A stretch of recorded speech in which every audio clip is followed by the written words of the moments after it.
चल, self energy of solid charge sphere. पहला method क्या था?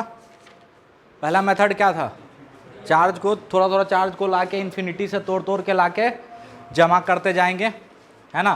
तो जितना वर्क डन करना पड़ेगा against the electrostatic force, that work will get stored in the form of electric potential energy which is called self energy. और self energy special emphasis के लिए हम दे रहे थे कि भाई ये सिस्टम की एनर्जी है, अदरवाइज है तो वो भी क्या, इलेक्ट्रिक पोटेंशियल एनर्जी। बट इस बात को और इम्फेसिस देना कि भाई पोटेंशियल एनर्जी सिस्टम की होती है, तो हमने उसका क्या नाम रखा था, सेल्फ एनर्जी। और self energy was basically the energy required to create the system. यहां तक में कोई दिक्कत? तो चलो लाते लाते यहां पे कितना चार्ज जमा हो गया, क्यू चार्ज जमा हो गया, छोटा क्यू स्मॉल क्यू, ठीक है। अब डी क्यू चार्ज और लाते हैं, ठीक है। ये सॉलिड है, वॉल्यूम में चार्ज फैला हुआ है ना, सरफेस पे नहीं है। लाते लाते D Q sorry Q charge ले आए हैं और इसका रेडियस कितना हो चुका है, आर, ठीक है। और डी क्यू चार्ज लाते हैं तो वो डी क्यू चार्ज पूरे इसके ऊपर एक लेयर बनाएगा जिसका थिकनेस क्या होगा, डी आर। इस छोटे से वॉल्यूम में जो छोटा सा चार्ज डी क्यू होगा वो मेरे हिसाब से हो जाएगा रो 4 pi R square D are होगा। वो चार्ज कहाँ है, इसमें जो छोटा सा चार्ज अभी ला के रखे हैं, है ना। अच्छा, ये जो क्यू चार्ज का स्फीयर बना था उसके कारण वहां कुछ पोटेंशियल रहा होगा उस जगह पे, अरे रहा होगा ना। तो इसको लाने में कितना वर्क करना पड़ रहा होगा, दैट विल बी जो छोटा सा अभी जो स्फीयर बनाए हैं इसके कारण यहाँ का पोटेंशियल, तो वो क्या हो जाएगा, के क्यू बाय आर होगा, ठीक। अच्छा, और मल्टीप्लाइड बाय जो डी क्यू लाए हैं, तो इससे आपको क्या मिलेगा, डी यू, छोटा सा वर्क जो आपको करना पड़ेगा, ठीक है। तो लिखो डी यू बराबर के बाय आर, ठीक है। क्यू को क्या लिख सकते हो, क्यू को लिख सकते हो rho into 4 pi R Q by 3, ठीक है। जो इसका चार्ज है टोटल के क्यू, ठीक है, बाय आर। और इसमें जो डी क्यू चार्ज है rho into 4 pi R square D R, ठीक है। वेरिएबल क्या आपका, R small R, from 0 to capital R, है ना। हमको आर रेडियस का सॉलिड स्फीयर बनाना है जिसपे टोटल चार्ज कैपिटल क्यू होगा, है ना। हमको ये बनाना,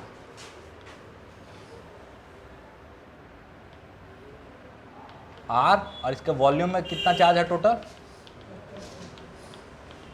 कैपिटल क्यू। तो Q can be written as rho into 4 pi R Q by 3। कोई दिक्कत? यहां तक के स्टेप में दिक्कत है तो बताओ, ठीक। चलो,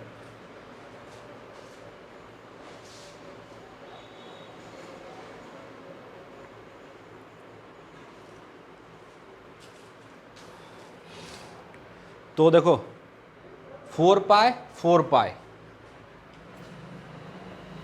कॉमन ले लो,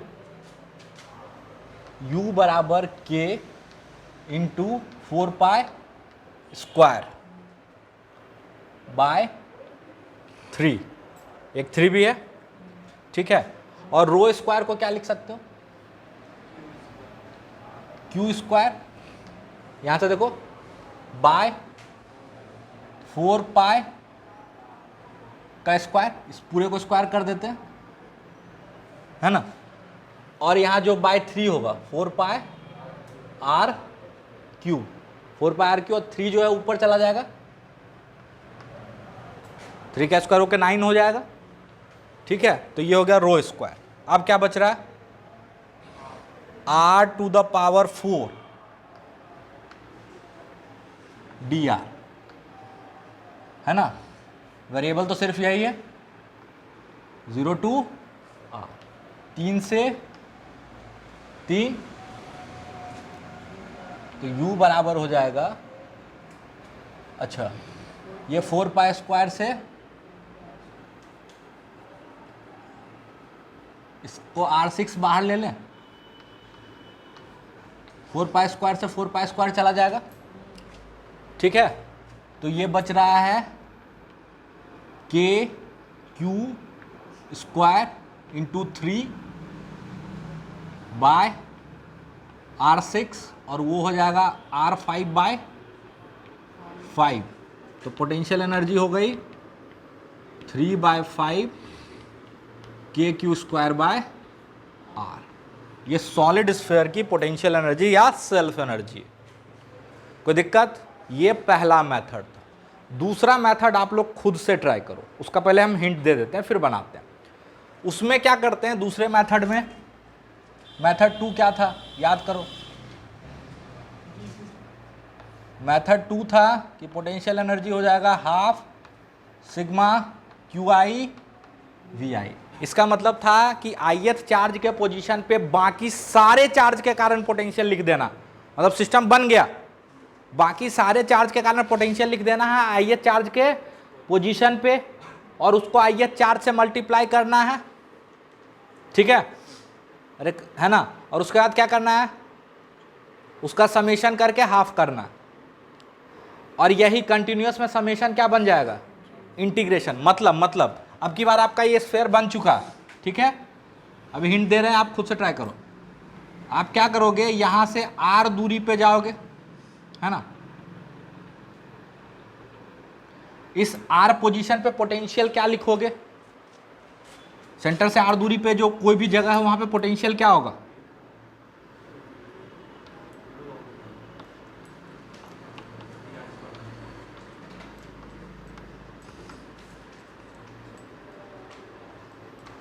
अरे होगा, यहाँ पे पोटेंशियल लिख दिए, और यहाँ पे जो छोटा सा चार्ज होगा यहाँ पे वो क्या होगा, डी क्यू। अरे आर दूरी पे जाके उस पोजीशन पे पोटेंशियल लिख दिए बाकी सारे चार्ज के कारण। तो आप तो बोलोगे कि सर ये तो पूरे स्फीयर का पोटेंशियल है ना, जबकि वहां पे जो छोटा सा चार्ज है उसको तो एक्सक्लूड करना था। तो हम आपको बोल रहे हैं कि जो बहुत छोटा सा चार्ज होता है, बहुत छोटा सा डी क्यू चार्ज, उसके अगल बगल में उसके कारण पोटेंशियल को इग्नोर मारा जा सकता। क्यों मारा जा सकता है वो भी बताएंगे, लेकिन अभी ये समझ लो कि उसके अगल बगल में उसके कारण पोटेंशियल को इग्नोर मारा जा सकता है, यानी बाकी के कारण जो पोटेंशियल है वही हम मान लेंगे कि उसको हटाने के बाद भी उतना ही पोटेंशियल रहेगा, ठीक है। एक्चुअली में चेंज तो आएगा थोड़ा सा, लेकिन इतना मिनिमल चेंज आता है कि उस डी क्यू को हटाने या रखने से कि उसका कोई फर्क नहीं पड़ता। That change is quite negligible. कोई दिक्कत? तो इसीलिए हम बाकी पूरे स्फीयर के कारण आर दूरी पे पोटेंशियल लिखना जानते हैं, अरे लिखना जानते हैं ना। और उस आर दूरी पे कितना चार्ज रखा हुआ है, डी क्यू चार्ज, और डी क्यू चार्ज का वैल्यू तो इसमें भी आपको पता ही होगा, है ना, ठीक है। तो उसमें सारा वैल्यू पुट करो और इंटीग्रेट मारो, हाफ लगाना लेकिन उसमें क्यों, क्योंकि उसमें सारे चार्जेस के कारण पोटेंशियल लिख के और तब उसको वहां के चार्ज से मल्टीप्लाई कर रहे हैं, तो कितना पेयर बन रहा होगा, सारा पेयर रिपीट हो रहा होगा। अरे करके दिखाए थे कि अलग अलग चार्ज लेके आओ तो सारा पेयर एक बार आता है, लेकिन अगर पूरे सिस्टम को बना लो और हर ith पोजीशन पे बाकी के कारण पोटेंशियल लिख के और वहां के चार्ज से मल्टीप्लाई करते थे मेथड 2 में, देखो तो सारा पेयर 2 बार रिपीट हो जाता था। तो इंटीग्रेशन भी तो समेशन ही है ना भाई, तो उसमें भी तो पेयर रिपीट होगा। नहीं समझ में आ रहा, तो इसलिए हाफ करना पड़ेगा। तो खुद से एक बार ट्राई करो, इधर उधर कॉपी नहीं पलटना, खुद से ट्राई करना, नहीं बनेगा फिर हम बना दें।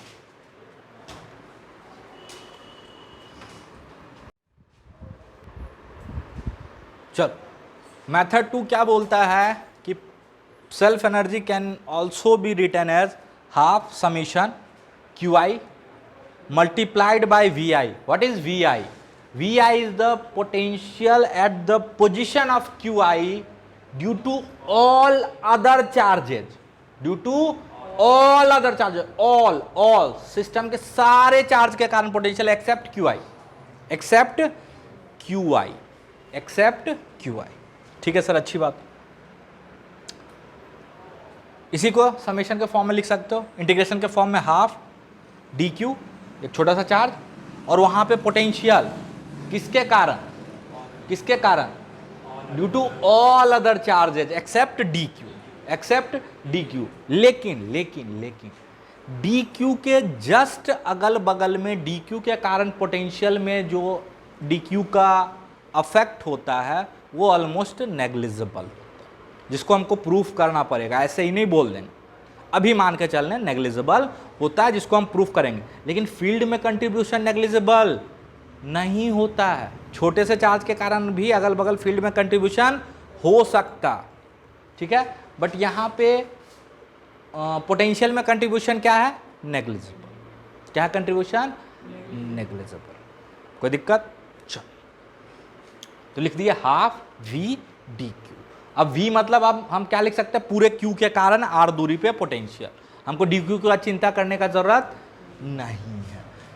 तो u बराबर हाफ इंटीग्रेशन इस q के कारण, यहाँ पे पोटेंशियल क्या लिख सकते हो, रो बाई 6 एप्सिलॉन नॉट, पूरे स्फीयर के कारण r दूरी पे पोटेंशियल, अंदर में पोटेंशियल का फॉर्मूला होता है rho by 6 epsilon naught 3r square minus X square या आर स्क्वायर, जो भी दूरी ले रहे हो, है ना।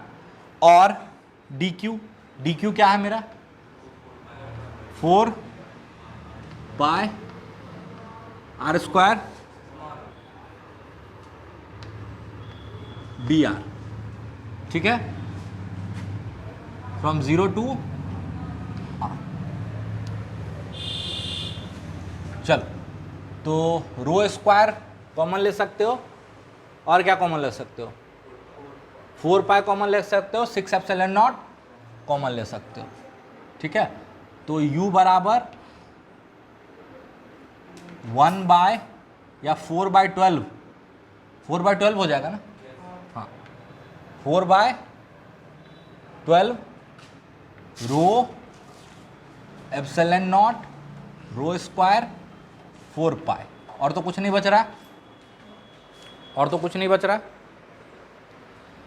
इधर integration 3r square multiplied by R square D R from 0 to r minus r4 D R from 0 to r, ठीक है। तो u बराबर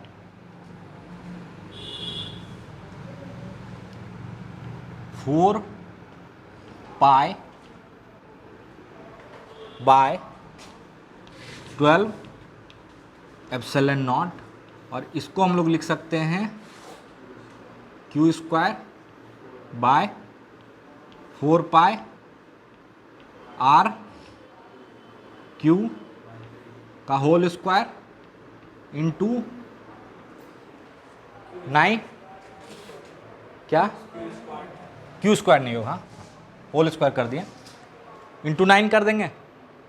और कुछ बच रहा है, यहाँ नहीं बच रहा है, अंदर चलते हैं, 3r स्क्वायर, ये हो जाएगा r स्क्वायर डी आर, तो r क्यू बाय 3, तो ये हो जाएगा r स्क्वायर पहले से, r स्क्वायर और r क्यू r5 बाय 3, तो ख़त्म हो जाएगा 3 माइनस r5 बाय 5, ठीक है। चलो, एक 4 पाई से एक 4 पाई मर जाएगा, तो नीचे सिर्फ बचेगा 4 पाई एप्सिलॉन नॉट। कैलकुलेशन में गड़बड़ी मत करना, ठीक है। तो ये बोलते हैं, इसको भी यहाँ से नहीं काटते, आप खुद सोच लेना, ठीक है। एक 4 पाई से एक 4 पाई मर जाएगा, ठीक है। और 3 से इसको लिख दो 4, और ये लिख दो 3, तो नीचे बच जाएगा 4 पाई एप्सिलॉन नॉट, सॉरी 16 पाई, एक 4 पाई से 4 पाई चला गया,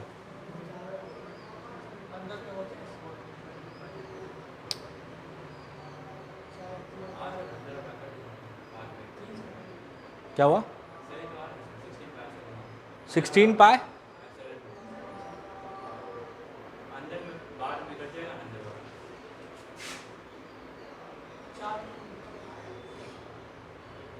नहीं, हम समझ, यहाँ 2 4 पाई है, यहाँ 1 है, तो ये कट गया और एक 4 पाई बचेगा, 16 पाई एप्सिलॉन नॉट। हाँ ठीक, u बराबर 1/4 into 4 pi epsilon not Q square, ये R6 है नीचे, और ये हो जाएगा इंटू 3 भी है, और ये हो जाएगा 4R 5/5। तो एक 4 से 4 चला गया, 1/4 पाई एप्सिलॉन नॉट हो गया k, तो u बराबर हो गया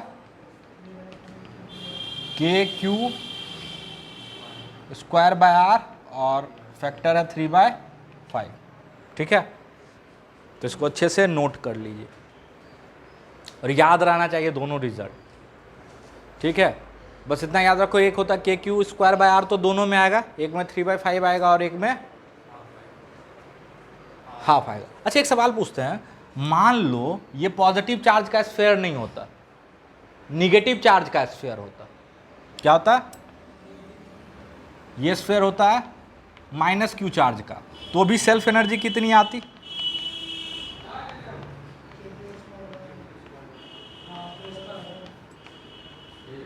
थ्री बाई फाइव। अब मेरा सवाल है, पॉजिटिव चार्ज वाले स्फीयर का भी सेल्फ एनर्जी पॉजिटिव और निगेटिव चार्ज वाले स्फीयर का भी सेल्फ एनर्जी पॉजिटिव, क्यों आ रहा? कोई एक्सप्लेन कर सकता? बिल्कुल, कोई ये मत बोल देना कि सर यहाँ स्क्वायर है इसलिए पॉजिटिव में आ रहा। सुनो सवाल क्या, ये समझ में आया? सवाल ये है कि पॉजिटिव चार्ज वाले का भी सेल्फ एनर्जी पॉजिटिव में आया और निगेटिव चार्ज वाले का भी सेल्फ एनर्जी पॉजिटिव में आया। रटना मत कुछ, क्यों आ रहा है? तो एक बच्चा जवाब देता है कि सर यहाँ क्यू में स्क्वायर है ना, तो प्लस रखिए या माइनस रखिए, स्क्वायर होने से क्या हो जाएगा? पॉजिटिव। तो गधा, वो तो हमको भी समझ में आ रहा। इसका फिजिकल सिग्निफिकेंस क्या? तो फिजिकल सिग्निफिकेंस ये है मेरे भाई कि पॉजिटिव चार्ज जमा कर रहे हो तो वहाँ से ला के काम कर रहे हो, तो आपको उसके अगेंस्ट वर्क करना पड़ रहा, इलेक्ट्रोस्टैटिक फोर्स आपको रिपेल कर रहा है और आप उसको उसके अगेंस्ट वर्क कर रहे हो, तो वो वर्क कहाँ स्टोर हो रहा? In the form of electrostatic potential energy. तो निगेटिव चार्ज को भी लाओगे तो निगेटिव चार्ज का जो स्फीयर बना है, जो चार्ज आया है, वो तो उसको रिपेल ही करेगा। दैट्स वाई अगेन आपको तो पॉजिटिव वर्क ही करना पड़ेगा, और अगर एक्सटर्नल एजेंट पॉजिटिव वर्क करेगा तो वो कहीं ना कहीं तो स्टोर हो जाएगा, क्योंकि इलेक्ट्रिक फील्ड के अगेंस्ट जो वर्क होता है वो किसी भी खराब फॉर्म ऑफ एनर्जी में तो जाता नहीं है। तो आप जो वर्क किए इलेक्ट्रिक फील्ड के अगेंस्ट, वो कहाँ स्टोर हो गया? In the form of self energy या इलेक्ट्रोस्टैटिक पोटेंशियल एनर्जी। समझ में आया? ये फिजिकल सिग्निफिकेंस है। कोई ये मत बोल देना कि सर इसमें आप पुट कर लो ना साइन के साथ, लो कर लीजिए, आंसर आ जाएगा प्लस में, तो आ गया प्लस में आंसर। अबे फिजिकल सिग्निफिकेंस समझ में आना चाहिए, है ना? यही तो अंतर है फिजिक्स में। फिजिक्स में एक्स वाई बाय जेड लिखा हुआ, अब एक्स क्या है, वाई क्या है, जेड क्या है, उससे कोई फर्क नहीं पड़ता। लेकिन अगर हम लिखते हैं आई बराबर वी बाय आर, तो भी क्या है और आर क्या है, उससे फर्क पड़ता। You have to know the meaning of the symbols, है ना? उसमें पोटेंशियल डिफरेंस निगेटिव हो सकता है, लेकिन नीचे आर का वैल्यू निगेटिव में नहीं जाएगा। समझ में आ रहा है? क्योंकि वो रेसिस्टेंस है। कुछ नहीं समझ में। तो फिजिक्स में you have to know the meaning of the symbols. समझ में आ रहा है? ये नहीं कि कुछ भी भर दिया, सर कुछ भी तो है सर, रख दो ना सर, ना नहीं चले। बात समझ में आ रही? तो यहाँ तक अच्छे से नोट कर लो, और ये निगेटिव चार्ज वाला बात भी लिख लेना। असर्शन रीजन में मान लो पूछ लिया कि पॉजिटिव चार्ज का सेल्फ एनर्जी भी पॉजिटिव होता है, पॉजिटिवली चार्ज स्फीयर का भी, और निगेटिवली चार्ज स्फीयर का भी सेल्फ एनर्जी पॉजिटिव होता है। तो स्टेटमेंट ट्रू हो गया। रीजन में दे दिया in both the cases you have to do work against the electrostatic force, तो रीजन भी क्या हो जाएगा, ट्रू हो जाएगा, है ना। इसको छोड़ के कुछ और रीजन दिया तो गलत होगा, है कि नहीं है। हाँ, तो ये सब थोड़ा सा ध्यान देने।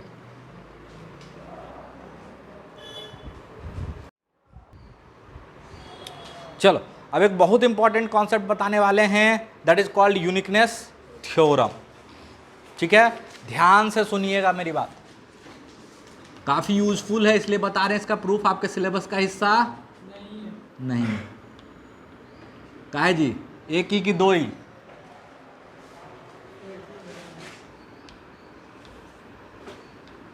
आयुष, एक ही कि दू गई? एगो ही, चल एगो, अबे दू गई।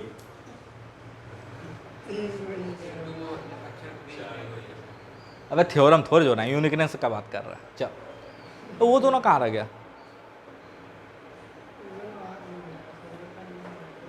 हाँ, हीरा कौन है, मोती कौन है? अच्छा, मोती अंकित हुआ तो मोती तो यहीं है, तो हीरा नहीं आएगा तो मोती भी नहीं आएगा। और हीरा चला गया गांव।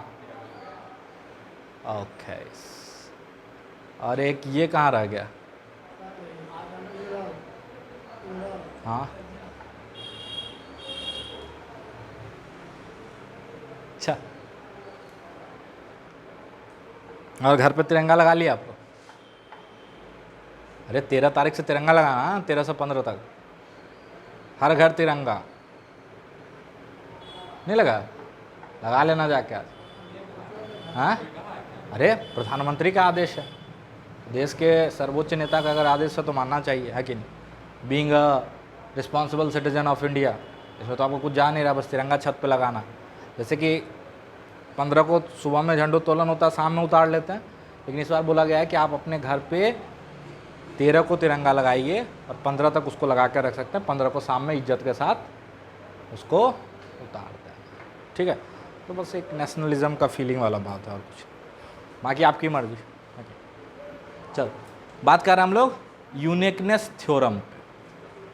ये क्या बोलता है, ध्यान से सुनना, बहुत ध्यान से सुनना, कि for a given electric field in the space, है ना, यानी इलेक्ट्रिक फील्ड आपको दिया हुआ as a function of position, क्योंकि इलेक्ट्रिक फील्ड स्पेस की प्रॉपर्टी है ना।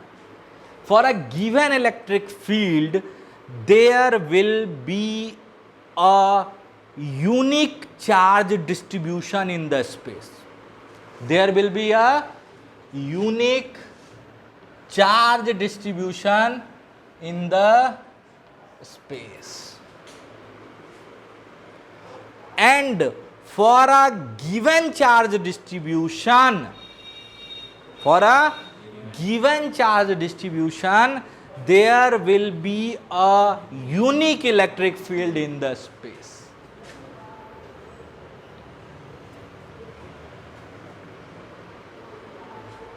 समझ में? बात क्या है, इसको ध्यान से सुनो। इसका कहने का मतलब है कि अगर एक आर रेडियस का हॉलो स्फीयर ले लेते हो जिसपे क्यू चार्ज है, तो इस पर्टिकुलर चार्ज डिस्ट्रीब्यूशन के लिए स्पेस दो हिस्से में बट गया, एक स्फीयर के अंदर, एक स्फीयर के बाहर। स्फीयर के अंदर हर जगह इलेक्ट्रिक फील्ड 0 होगा और स्फीयर के बाहर हर जगह इलेक्ट्रिक फील्ड 1/r² के तौर पे वेरी करेगा, होता है ना, KQ/r² के तौर पे वेरी करेगा हमेशा। ऐसा नहीं कि आज यहाँ पे क्यू चार्ज ऐसा रखेंगे तो ये होगा, कल हटा के फिर दूसरा बार क्यू चार्ज ऐसे रख दिए इसी कॉन्फ़िगरेशन में तो कुछ अलग इलेक्ट्रिक फील्ड बन जाएगा ना, कभी नहीं। और इसका उल्टा भी सत्य, इसका उल्टा भी सत्य। मतलब अगर आपको बता दिया जाए कि देखो इलेक्ट्रिक फील्ड इन्वर्सली वेरी कर रहा है, ठीक है, स्पेस में फील्ड बना दिए हैं, ठीक है, लेकिन ओरिजिन से एक पर्टिकुलर डिस्टेंस r तक कोई फील्ड नहीं है, ठीक है। बोल रहा है कि ओरिजिन से एक पर्टिकुलर डिस्टेंस आर तक कोई फील्ड नहीं है, और उसके बाद फील्ड कुछ ऐसे वेरी कर रहा है। ठीक है, आप 100% श्योर हो जाओ कि यहां पे एक क्यू चार्ज का आर रेडियस का हॉलो स्फीयर रखा हो।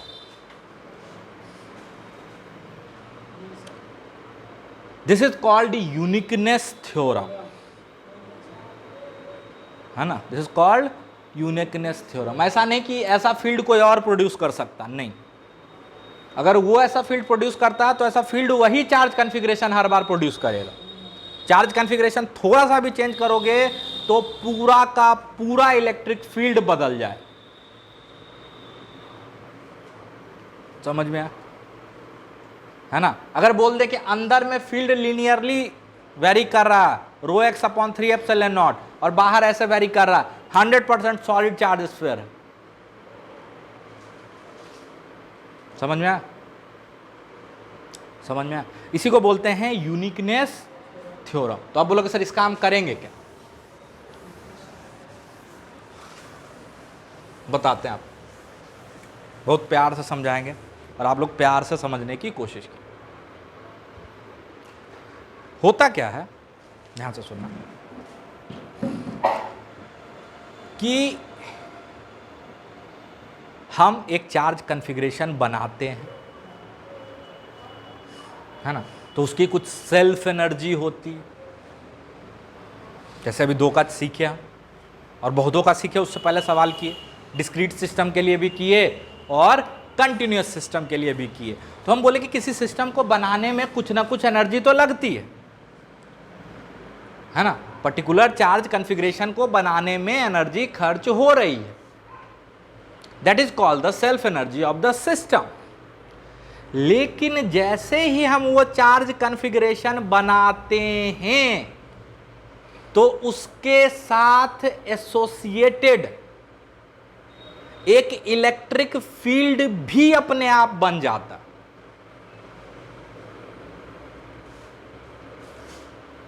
जैसे वो क्यू वाला बनाओगे तो एक इलेक्ट्रिक फील्ड उससे एसोसिएटेड है जो सराउंडिंग में बन गया, बना कि नहीं बना, बन गया।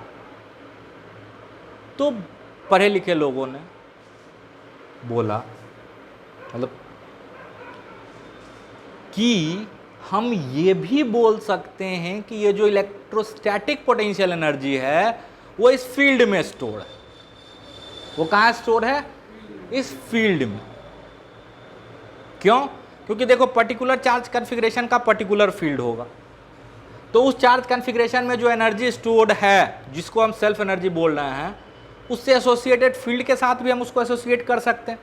और मैथमेटिकली उन्होंने एक एक्सप्रेशन भी निकाला जिसका प्रूफ हमारे पास नहीं है, अपने सिलेबस के आगे की बात है।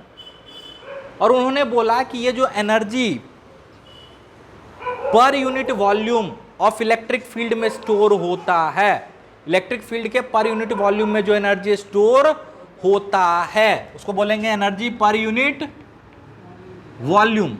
यहां वी को हम कट कर देते हैं जनरली वॉल्यूम वाले को, है ना, बराबर half epsilon naught E square, where E is the electric field, उस जगह का इलेक्ट्रिक फील्ड, और एप्सिलॉन नॉट तो अपने यूनिवर्स का एक फंडामेंटल कांस्टेंट है कि नहीं है। बाकी ये आप जानते हो जो स्पेस टाइम फैब्रिक होता है ना, वो इलेक्ट्रिक फील्ड के प्रोपोगेशन को जो रेसिस्टेंस ऑफर करता है उसी का मेजरमेंट क्या है, एप्सिलॉन। ठीक है, ये तो सीख ही गए हो, है ना। तो आपसे पूछे एप्सिलॉन नॉट के बारे में तो बता ही सकते हो, बाकी है कि नहीं, आप लोग इंटेलिजेंट बच्चे हो, है ना, कम हो बट इंटेलिजेंट हो, कोई दिक्कत। तो ये होता है half E naught E square, where is the electric field, local electric field, उस जगह का इलेक्ट्रिक फील्ड जहां हम एनर्जी डेंसिटी चेक कर रहे हैं। कोई दिक्कत, कोई दिक्कत। इसको यूज करके भी सेल्फ एनर्जी निकाला जा सकता है, इसको यूज करके भी सेल्फ एनर्जी निकाला जा सकता है। जैसे हॉलो स्फीयर के लिए निकालते हैं पहले, तो इसको बोल देते हैं मेथड 3। 2 मेथड तो सीख चुके हैं। हॉलो स्फीयर जो होता है, हॉलो चार्ज स्फीयर, जिस पे क्यू चार्ज देते हो, तो यहाँ पे फील्ड सिर्फ बाहर ऐसे बनता है, अरे अंदर कोई फील्ड नहीं होता। और ये फील्ड कहाँ से कहाँ डिस्ट्रीब्यूटेड होता है, आर से लेके इन्फिनिटी तक, आर से लेके इन्फिनिटी तक। तो हम बोलते हैं कि इस फील्ड में ही एनर्जी स्टोर है, कितनी, हाफ के क्यू स्क्वायर बाय आर, है ना। अब वो एनर्जी कैसे निकालेंगे वो अभी सीखते हैं, है ना।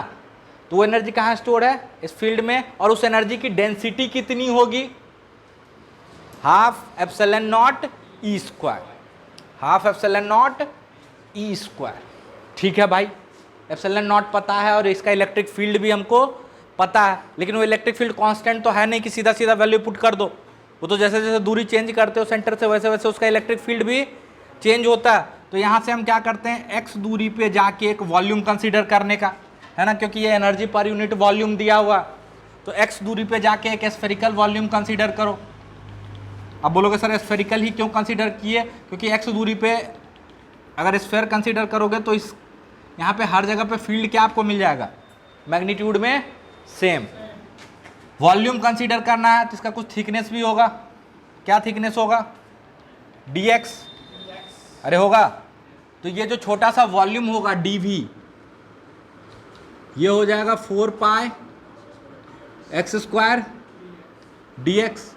अच्छा, du बाई dv क्या होता है, 1/2 एप्सिलॉन नॉट ई स्क्वायर, और dv को इधर ले आए, अरे हाँ ना बोलते जाना, du बराबर half epsilon not, electric field क्या हो जाएगा, के क्यू बाय एक्स स्क्वायर, अरे K Q by X square multiplied by volume 4 pi X square dx। ठीक है, इलेक्ट्रिक फील्ड का स्क्वायर होता है। चल इंटीग्रेट कर दो, x का वैल्यू कहां से कहां ले जाओगे, r से इंफिनिटी। वेरी गुड, क्यों, क्योंकि फील्ड r से इंफिनिटी तक में ही है, अंदर फील्ड नहीं। तो यहां k स्क्वायर है और 4 पाई एप्सिलॉन नॉट के क्या बन जाता है, 1/k। तो एक k कैंसिल आउट हो जाएगा, अरे एक k कैंसिल आउट हो जाएगा ना, अरे भगवान, 4 pi epsilon not is 1/k, और अंदर में क्या है, k स्क्वायर, k स्क्वायर है ना। तो बाहर 1/k और अंदर k, तो एक k बचेगा और q स्क्वायर बचेगा। ठीक है, और x4 नीचे है और यहाँ x स्क्वायर है, तो इस हिसाब से सबको बाहर ले लो, 1/2 k q स्क्वायर, और इधर बच गया 1/x square dx from r to infinity, 1/2 K Q square, इसको सॉल्व करोगे तो 1/r आ जाएगा। ठीक है, तो ये सेल्फ एनर्जी आ गया हाफ के क्यू स्क्वायर बाय आर। कोई दिक्कत? इसी तरह सॉलिड चार्ज स्फीयर के लिए आप खुद करोगे, ध्यान से सुनना, बाहर तो उसमें भी इतनी एनर्जी स्टोर होगी, बाहर तो उसका भी यही फील्ड होता है, तो बाहर के लिए आप टेंशन नहीं लेना, इसको U2 मान लेना, और अंदर वाले हिस्से में फील्ड में जो एनर्जी स्टोर होगी वो निकालना पड़ेगा। तो वो कैसे निकालेंगे, बहुत आसान है। देखो, इस स्फीयर में अंदर x दूरी पे चले जाना और एक अगेन एक वॉल्यूम कंसीडर कर लेना। x दूरी पे फील्ड क्या होता है, रो x अपॉन 3 एप्सिलॉन नॉट का स्क्वायर, और इधर आ जाएगा 1/2 एप्सिलॉन नॉट फील्ड का स्क्वायर, और वॉल्यूम यही हो जाएगा। इंटीग्रेट करोगे और इसमें x का लिमिट कहां से कहां, 0 से r, उसको बोल देना U1, अंदर वाले का सेल्फ एनर्जी और बाहर वाले का सेल्फ एनर्जी दोनों जोड़ देना, दोनों फील्ड का सेल्फ एनर्जी आ जाएगा 3/5 के क्यू स्क्वायर बाय आर। करके देखो, अभी अभी करके देखो, राइट नाउ। चलो चलो जल्दी से क्वेश्चन हमको याद दिला दो तो। ऐसे एक्सिस है, ठीक है, और यहाँ 8 माइक्रोकूलम है, और यहाँ 8 माइक्रोकूलम है, -1 और माइक्रोकूलम है, ये दूरी है 2 और ये दूरी है 2, सेम दूरी नीचे भी है, ठीक है ना। तो बोल रहा है कि बहुत दूर से एक 0.1 माइक्रोकूलम के चार्ज को फेंकना है ना, कि वो वहाँ तक ओरिजिन तक पहुँच जाए। तो हम आपको बोले थे इसमें एक लफड़ा हो सकता है। जेई हमेशा लफड़ा करता है। जेई क्या लफड़ा करता है इस तरह के सवाल में? बच्चा सोचता है कि सीधा एनर्जी कंजर्व मारो आंसर आ जाएगा। जेई लफड़ा ये करता है कि बीच में फील्ड कहीं पलट जाता है, बीच में फील्ड का डायरेक्शन कहीं पलट जाएगा। मतलब शुरू में रिपल्सिव दिखेगा, जिसके कारण चार्ज पे धक्का लग रहा होगा तो आपको एनर्जी देनी पड़ेगी, लेकिन एक जगह पे पहुंच के फील्ड पलट जाएगा, यानी चार्ज अपने आप उसके बाद चलना शुरू करेगा। तो आपको बेसिकली इन्फिनिटी से यहाँ तक एनर्जी कंजर्व नहीं करना, आपको इन्फिनिटी से उस पॉइंट तक करना है जहाँ पे फील्ड पलट रहा है, ओरिजिन के तरफ हो जा रहा। क्यों? क्योंकि वहाँ से तो वो अपने आप खींच के लेके चला जाएगा। पॉजिटिव चार्ज है ना, तो positive charge will move in the direction of field. ऐसा ही सवाल एक बार जेई में ग्रेविटेशन में भी आया है। उसमें क्या है कि एक ऐसे बोल दिया धरती है, उसमें ऐसे टनल कर दिए हैं, है ना।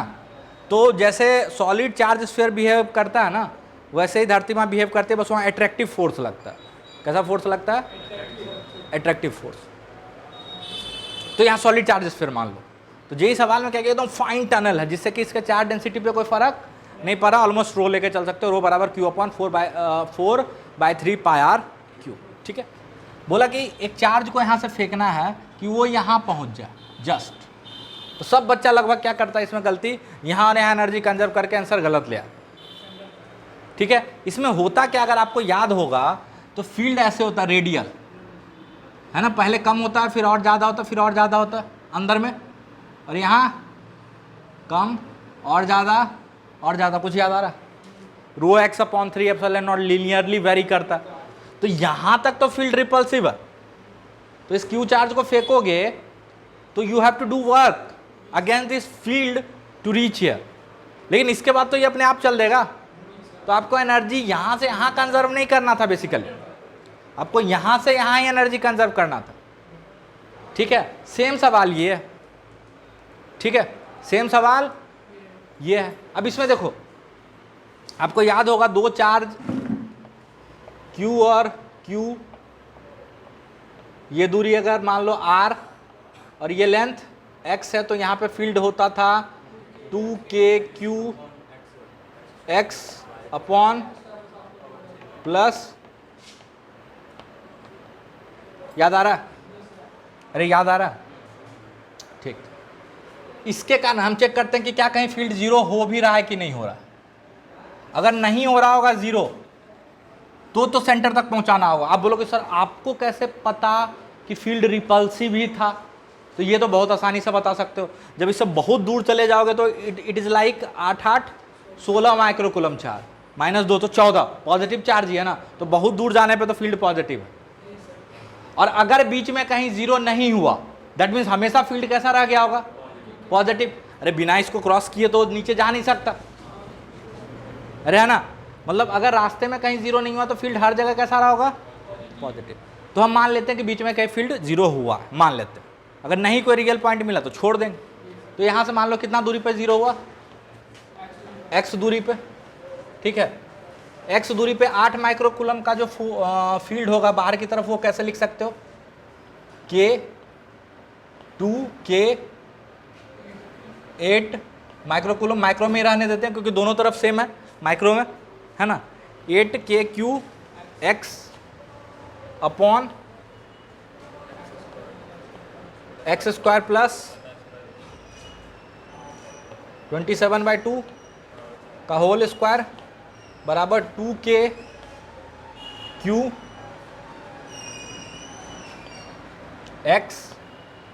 ये अट्रैक्टिव फोर्स है, ठीक है। हम मैग्नीट्यूड को लिख रहे हैं, प्लस 3/2 का होल स्क्वायर। जल्दी से सॉल्व कर डालो।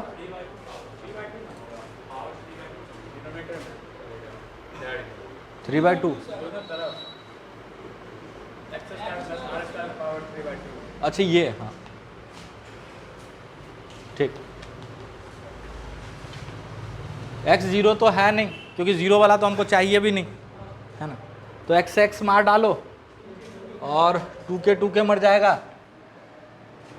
तो क्या बचेगा? इसको इधर ले आओ, या ऐसा करो इसको इधर ले आओ, तो ये बचेगा 8 को क्या लिख सकते हो? 2 पे पावर 3 बराबर x square plus 27/2 divided by X square plus 3/2 पे पावर 3/2 करोगे तो ये पार्ट कितना हो जाएगा इधर? अरे 3/2 को इधर ले आओगे तो 2/3 हो जाएगा ना। तो ये दो कुछ गड़बड़ कर दिए क्या? एक सेकेंड, ये 2 to the पावर 3 और इधर पावर 3/2, तो इधर चला जाएगा तो 2/3 हो जाएगा, ठीक। अरे होगा, इसको सॉल्व करो तो x कितना आ रहा है? जल्दी बताओ।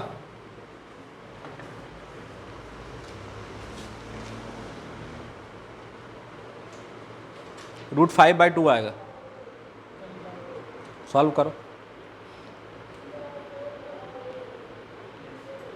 ठीक है। Which is approximately 1 point, check करो कैलकुलेटर से, 1.5 के बराबर है ना। चलो ये रहने दो। √5/2, x का वैल्यू कितना आ गया? √5/2। अच्छा, दूर में फील्ड पॉजिटिव है, हमको चेक करना है कि इधर फील्ड निगेटिव है कि, अब बोलो बे, पॉजिटिव। x बराबर ये दूरी कितना है? √5/2। इधर तो फील्ड बहुत दूर जाने पे ऐसा है कुछ पॉजिटिव में, है ना। अब हमको चेक करना है कि यहाँ तो 0 है, तो ऐसे कुछ रहा होगा। अब नीचे जा रहा है कि ऊपर से ही जा रहा है ना। ये कैसे मालूम होगा? तो दोनों के फील्ड को कंपेयर करना पड़ेगा, इससे छोटे वैल्यू पे। नहीं समझ में आ रहा? अरे 1.5 पे 0 हो रहा है, अगर 1 पे निगेटिव आ गया मतलब फील्ड पक्का ऐसे हो गया। यहाँ पे तो, यहाँ पे फील्ड कितना आ रहा है? यहाँ पे 0 आएगा बे, यहाँ 0 आ रहा, मतलब फील्ड या तो फील्ड ऐसे जाएगा या ऐसे जाएगा, दो ही ऑप्शन है। नीचे से जाएगा मतलब फील्ड डायरेक्शन चेंज कर लिया, इधर फील्ड पॉजिटिव है और नीचे से चला गया तो फील्ड निगेटिव हो गया। एक बार चेक करना पड़ेगा, तो उसके लिए x का वैल्यू क्या पुट कर दो, इससे कुछ छोटा वैल्यू पुट कर दो, यानी 1 पुट कर दो फील्ड में। तो ये कितना आ जाएगा? देखो 2k × 8 1 डिवाइडेड बाय 1 प्लस 27/2 का 3/2। और दूसरा फील्ड क्या है? 2k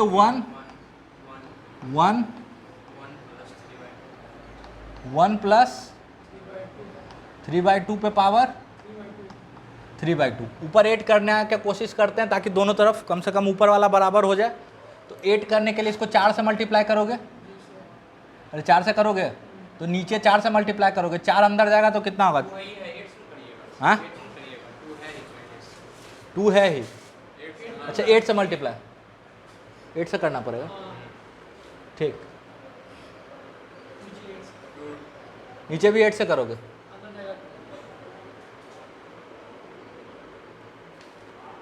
नीचे 8 से करना पड़ेगा। तो 8 पे पावर 3/2 कितना हो जाएगा?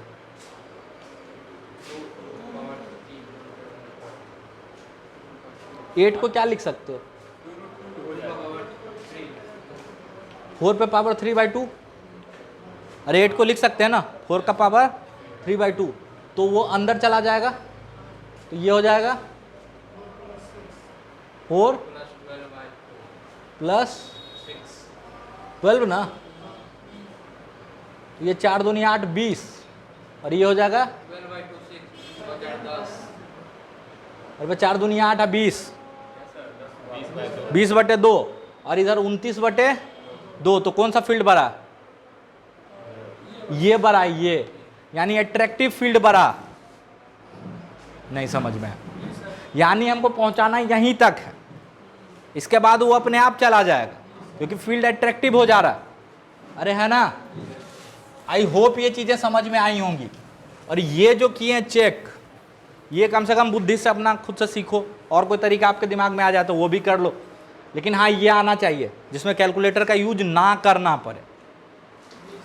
ठीक है? और जेई बिल्कुल डाटा बड़ा परफेक्ट देता है, डाटा बहुत परफेक्ट वो देता है ना। चलो तो क्या करना है, अब यहां पे पोटेंशियल एनर्जी लिखना है, तो क्या करेंगे, यहां का पोटेंशियल मल्टीप्लाइड बाय 4। तो इन्फिनिटी से शुरू करते हैं। इन्फिनिटी पे पोटेंशियल एनर्जी 0 और काइनेटिक एनर्जी हाफ। मास कितना दिया हुआ है, जल्दी बताओ? 6 - 4 हाफ mv² बराबर, यहां पे पोटेंशियल बताओ। पोटेंशियल याद करो कितना होगा, कितना? 2kq/2 होता है, 2। अब एक के कारण लिखोगे फिर दूसरे के कारण लिखोगे, पोटेंशियल जुड़ेगा ना, और माइनस वाले का पोटेंशियल माइनस में होगा। ठीक है? तो 2 × k × q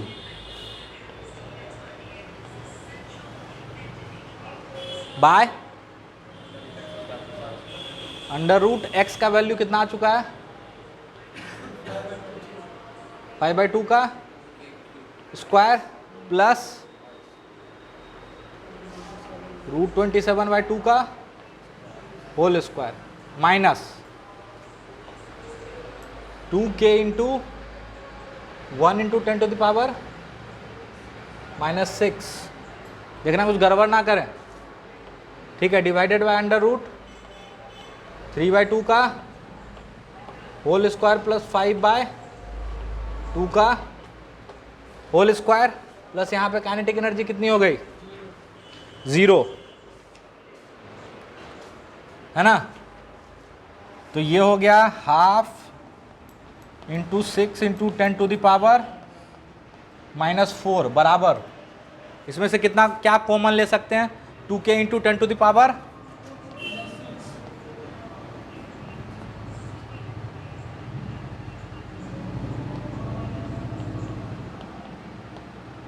और इधर कितना बच रहा है बताओ?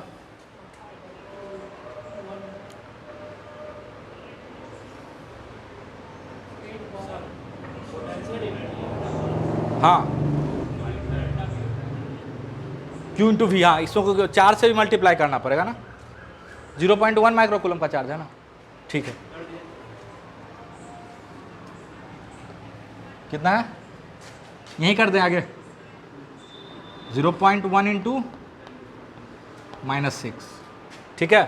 तो ये भी रहेगा गुना में 0.1 × 10⁻⁻6, है ना। और बताओ, इसको सॉल्व करो ना, बाकी जो बचा, बाकी बच रहा होगा 8/5/2 27/2 32/2 8/16, ये कितना हो जाएगा 8/16 यानी हाफ, और वो कितना हो जाएगा, वो हो जाएगा 9/2 5/2 सॉरी 3/2 5/2 8/2 यानी 4 1/4। तो ये हो गया 1/2 घटा 4, तो 1/4।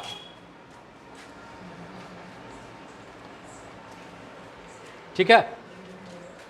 ये 2 से ये और ये खत्म हो गया, 10⁻⁻4 और सॉरी यहाँ पे v² भी है, 10⁻⁻4 और यहाँ पे ये कितना हो जाएगा -2, तो ये हो जाएगा -6 -7 -9 होगा। गड़बड़ नहीं हो रहा ना?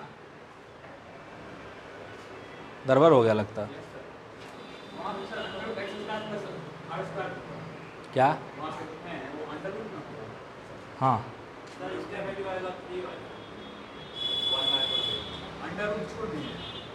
हाँ 1/2 1/2, तो ये कितना आएगा? ये टर्म पक्का?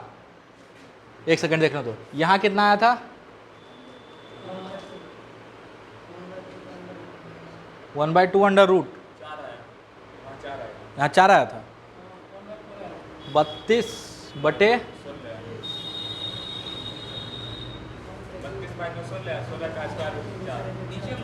ठीक। और यहाँ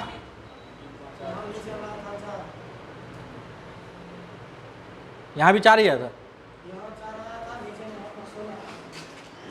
रुको, तो ये कितना आ जा रहा है? 8/16 का अंडर रूट, तो 8/4 घटा वहाँ कितना आएगा? 1/, तो 1/, ये हो गया 2, 3/4, ठीक है 3/4। अब हो जाएगा लगता है। हाँ ये पक्का 3/2, तो यहाँ 2, तो एक ही 2 जाएगा, ठीक है। इधर वाला रहने दो, एक 2 से एक 2 साफ, अरे हो जाएगा अब, ठीक है। ये हो जाएगा 9 दूनी 18, तिया 27, हाँ 6 काट दें, हाँ लो, अब कुछ नहीं बचा। v बराबर 3, देखना ये बस इसमें कैलकुलेशन का थोड़ा सा वो स्क्वायर रूट वगैरह छोड़ दिए तो गड़बड़ हो गया, ठीक है। ये ध्यान देना, ठीक है। समझ में आ गया सारा पार्ट? अब समझ में आ गया, कहीं पे कोई दिक्कत नहीं रहा। ये है potential multiplied by charge, potential energy plus kinetic energy 0, वहाँ तक पहुँचा दिया, उसके बाद वो चला जाएगा, ठीक है पक्का। चल